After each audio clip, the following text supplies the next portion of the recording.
Hi everyone, this is Yoo Mi. Today I'm gonna show you how to make the homemade cat food.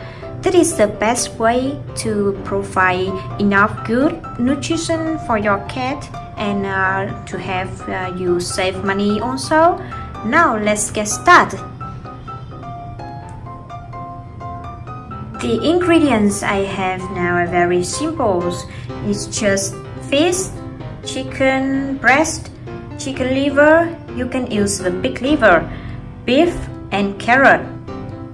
Now before cooking, I will rinse all these ingredients and cut it into small parts.